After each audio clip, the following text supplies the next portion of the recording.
بہرحال یہ جان لیجئے کہ نظام خلافت میں بالکل نیا بندوبست اراضی ہوگا، اور وہ اس اصول پر ہوگا یہاں کوئی زمین ملکیتی نہیں ہے، سب مسلمانوں کی اجتماعی ملکیت، مسلمانوں کو دو، مسلمانوں کی بہبود اور پوری ملک اور ملت کی بہبود کے لیے وہ زمینیں خرچ کی، اس کی آمد بھی خرچ ہوگی۔ باقی چند چیزیں جو ہیں اس کو مجھے بیان کرنے کی ضرورت نہیں، یہی موٹے اصول تھے۔ باقی یہ کہ شراب اور جمی مسکرات جو ہیں ان سب پر مکمل پابندی، اس پر شدید ترین تعزیرات ہو سکتی ہیں۔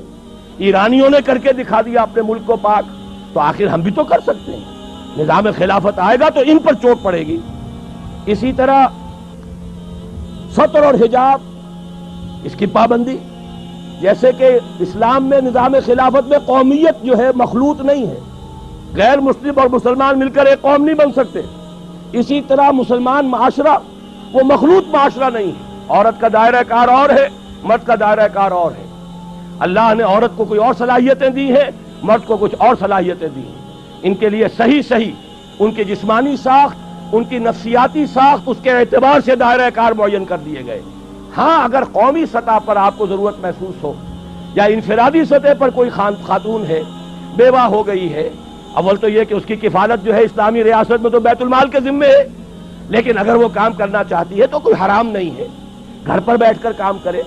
اسی طریقے سے کاٹیج انڈسٹری کا اہتمام کریں، آپ سرکاری سطح پر اہتمام کریں۔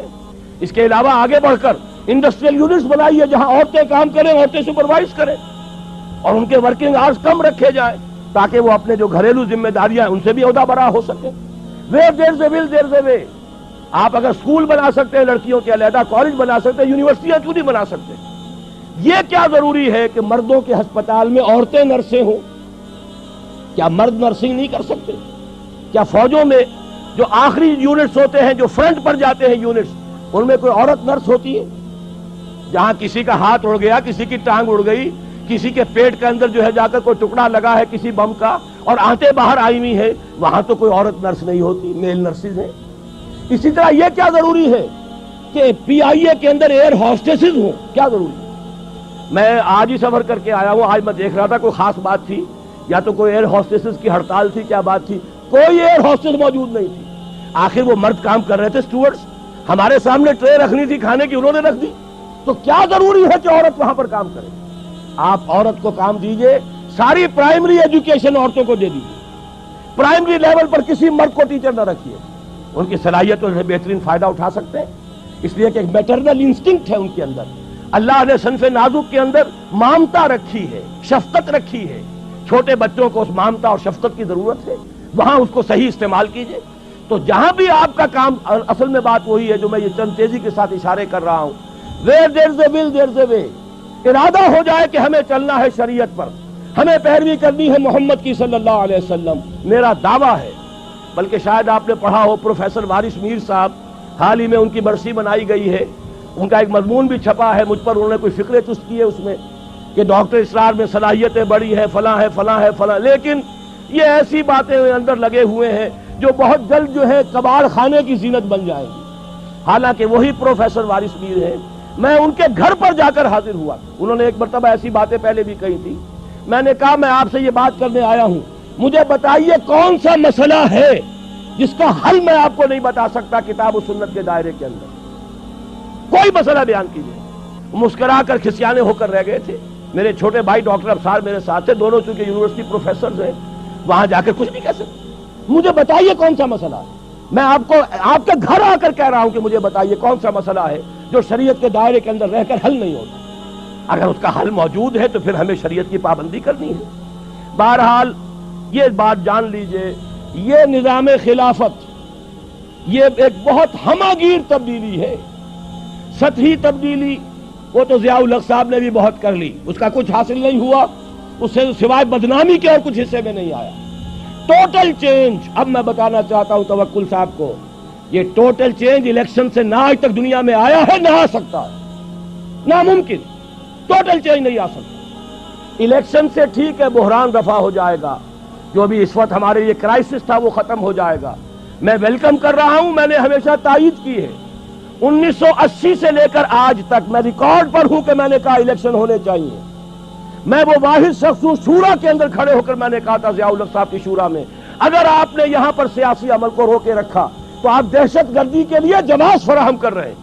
آپ اندازہ کیجئے کتنے خطرناک دن تھے، ہائی جیکنگ ہوئی تھی ہمارے جہاز کی PIA کی، کابل لے جایا گیا تھا، ہمارے کئی آدمی قتل کر دیے گئے تھے۔ اس دور میں نے کہا تھا کہ یہ در حقیقت یہ اس کا جو ہے جواز آپ دے رہے ہیں اس لیے کہ آپ نے سیاسی عمل کو روک دیا ہے۔ الیکشن کروائیے، ورنہ یہ ہے کہ اس سے جو بھی برائیاں پیدا ہو رہی ہیں وہ آپ کے ذمہ آئیں گی۔ اور اس سے پہلے، یہ تو 82 کی بات عرض کر رہا ہوں، 80 میں پہلی ملاقات ہوئی تھی اور میں نے کہا تھا کہ اگر آپ نے اس پولیٹیکل پروسیس کو روکے رکھا تو پاکستان کے لیے میں اسے سوسائڈل سمجھتا ہوں۔ یہ میرے الفاظ میں ریکارڈ پر ہیں۔ پھر 1982 کے دسمبر میں نے خط لکھا تھا جو جنگ میں بھی چھپ گیا تھا، میں سارے حوالے دے رہا ہوں، میں اس کا قائل ہوں، الیکشن ہوتے رہنے چاہیے، لیکن یہ نظام الیکشن سے کبھی نہیں بدل سکتا۔ این خیال است و محال است و جنو، اچھے سے اچھے الیکشن کرا لیں، صاف سے صاف کرا لیں، آج کا لفظ شفاف آ رہا ہے، شفاف سے شفاف کرا لیں، بہرحال اندرون سندھ میں تو وہی وڈیرے آئیں گے، ایک چچا نہیں ہوگا بھتیجا آ جائے گا، ایک بھائی نہیں ہوگا دوسرا بھائی ہوگا، جتوئی ایک کی جگہ دوسرا ہو جائے گا،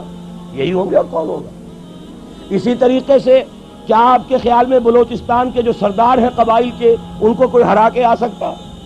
پختون بیلٹ ہے تھوڑی سی پٹھانوں کی، وہاں کچھ علماء کا بھی عمل دخل ہے، عوامی سطح ہے، باقی جو اصل بلوچ ہے، برہوی علاقہ ہے بلوچستان کا، وہاں تو ان کے وہ سردار ہی آئیں گے۔ پنجاب کا آدھا جو ہے سرائے کی، وہ بھی جاگیردار علاقہ ہے، کوئی گیلانی، کوئی مزاری، کوئی لغاری، یہی آئیں گے اور کون آئیں گے؟ وٹو یاسین وٹو نہیں ہوں گے، منظور وٹو ہوں گے، کوئی ایک کھرل نہیں ہوگا دوسرا کھرل ہوگا، تو وہ تو یہی ہوگا، اس لیے کہ وہ تو نظام۔ اب جب یہ لوگ آ جائیں گے جو زرعی ٹیکس نہیں لگنے دیتے، وہ اپنی جاگیروں پر اور زمینداریوں پہ کوئی آنچ آنے دیں گے؟ تو ناممکن ہے، محال ہے۔ اس کے باوجود میں نے کہا ہے اگر یہ مذہبی جماعتیں تمام جمع ہو جائیں ہم سپورٹ کریں گے۔ بہرحال کوئی رائے، کوئی وہاں پر بات کرنے والا اسلام کے حق میں ہو، شاید کو فائدہ ہو جائے، لیکن بشرطے کہ یہ سب ایک ہو جائے، جو میرے نزدیک معجزہ ہوگا، یہ الفاظ میں نے استعمال کیے پچھلے جمعے میں، معجزہ ہوگا اگر ہو گیا، لیکن جیسے قیام پاکستان معجزہ تھا، میں نے ان مضامین میں لکھا تھا جو جنگ میں چھائے ہوئے تھے، اب کتابی شکل میں ہے استحکام پاکستان، کہ پاکستان کا قیام ایک معجزہ تھا۔ میرے نزدیک اسی طریقے سے ان مذہبی جماعتوں کا جمع ہو جانا معجزہ ہوگا۔ ہم جو ہے ان کی تائید کریں گے، اپنے پلیٹ فارم سے کریں گے، اپنے طور پر کریں گے، ہم کسی کے سائڈز نہیں لینا چاہتے، لیکن ان کی تائید کریں گے۔ لیکن اس سے اسلام نہیں آ سکتا۔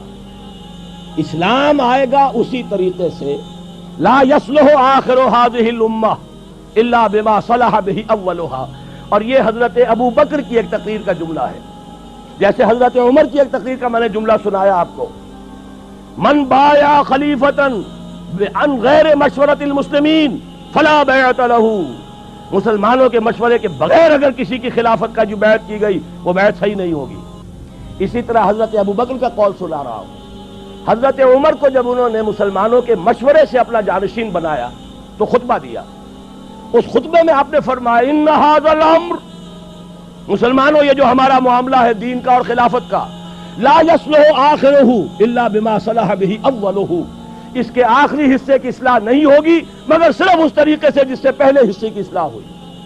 اور اسی کو امام مالک نے نقل کیا، لا یصلح آخر هذه الامہ الا بما صلح به اولھا۔ وہی بات میں کہہ رہا ہوں، حضور نے کیسے کیا ہم کیسے کریں گے؟ دیکھیے حضور نے پہلے کام کیا کیا، ایمان کی دعوت بذریعہ قرآن، پہلا کام یہی تھا، دعوت ایمان بذریعہ قرآن۔ آج ہمیں دعوت تجدید ایمان کرنی ہے بذریعہ قرآن، تجدید ایمان، اس لیے کہ ہم ویسے تو مسلمان ہیں، لیکن جیسے کچھ مسلمان ہیں وہ مجھے بھی معلوم، آپ کو بھی معلوم، ایمان کہنے کو ہے، عقیدہ ہے، کتنا کچھ یقین حاصل ہے وہ آپ کو بھی معلوم، مجھے بھی معلوم، لہذا اصل ضرورت ہے تجدید ایمان۔ اور تجدید ایمان بھی وہ جنس نہیں ایمان جسے لے آئیں دکانیں فلسفہ سے، ڈھونڈے سے ملے گی عاقل کو یہ قرآن کے سی پاروں میں۔ تو جو آپ فرما رہے تھے توکل صاحب کہ میں 25-30 برس سے لگا ہوا ہوں، تو واقعہ یہ ہے اس کا اکثر و بیشتر میرا حصہ قرآن کے پڑھنے پڑھانے میں گزرا ہے۔ ہماری تراویح 6-6 گھنٹے رات چلتی ہے دورہ ترجمہ قرآن کے لیے، ہماری قرآن کانفرنسیں ہیں، قرآنی انجمنیں ہیں، انجمن خدام القرآن، قرآن اکیڈمیز ہیں، قرآن کالج ہے، قرآن تربیت گاہیں ہیں، درس قرآن کے کیسٹس ہیں، آڈیو ہیں، ویڈیو ہیں۔ میری زندگی کا بیشتر حصہ شادم از زندگی خیش کے کارے کردم، بہت مطمئن ہوں میں، میرے پاس کوئی جائیداد نہیں۔ ابھی میں ویزا لینے گیا تھا تو وہاں پر جو خاتون تھی ایک کینیڈا کی، انہوں نے پوچھا آپ کی آمد نہیں؟ میں نے کہا آئی ارن نتھنگ. حیران ہوئی.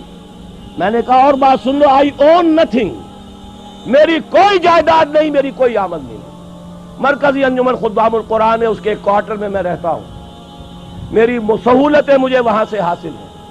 2 وقت کی روٹی یہ میرے بچے ہیں جو کنٹریبیوٹ کر دیتے ہیں، اسے میں کھا رہا ہوں. اس لیے کہ میرا ایک مکان تھا، وہ میں نے بیچ کر ان کے لیے چھوٹے چھوٹے 3 کمرے کے 4 کوارٹر بنا دیے ہیں، اور وہ ان کے نام کر دیے. میرے نام پر، میری بیوی کے نام پر 1 پیسے کی جائیداد نہیں، کسی کمپنی کا کوئی 1 پیسے کا حصہ نہیں، کہیں میرے پاس کوئی بانڈز نہیں، اللہ بچائے رکھے اس لعنت سے، اور نہ کہیں کوئی میرے ہاں اس طرح کی اور کوئی شے موجود ہے. تو یہ اچھی طریقے سے جان لیجئے، میں نے زندگی لگائی ہے اسی کام کے لیے لگائی ہے. مجھے کوئی احساس محرومی نہیں ہے. روٹی مجھے ملتی رہی ہے، آج تک فاقہ نہیں آیا ہے.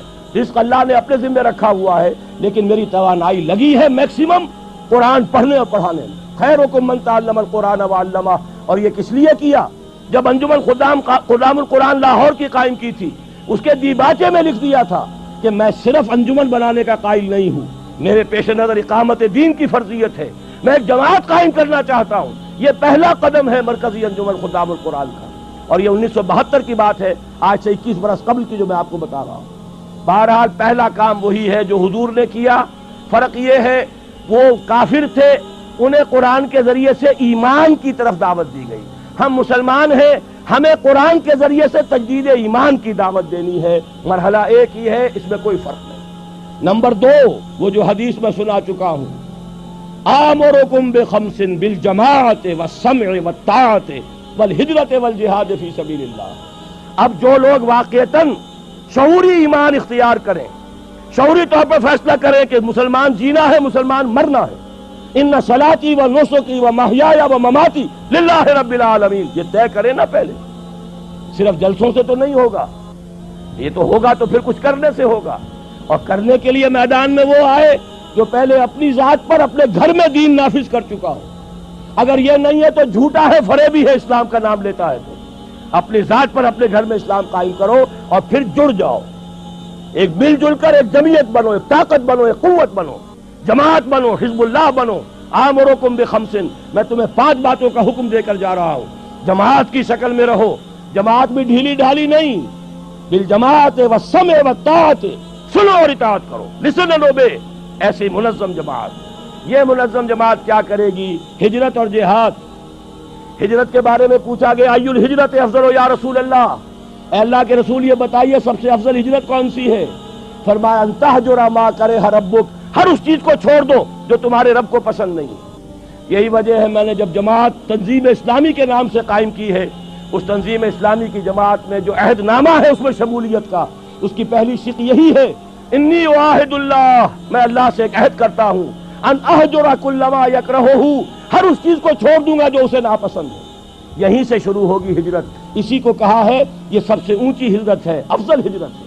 اور اس کے بعد جہاد ہے، تن من دھن لگاؤ اللہ کے دین کے لیے، اللہ کے دین کی سربلندی کے لیے. اور اس کے 3 مرحلے آئے ہیں ہماری ایک حدیث کے اندر.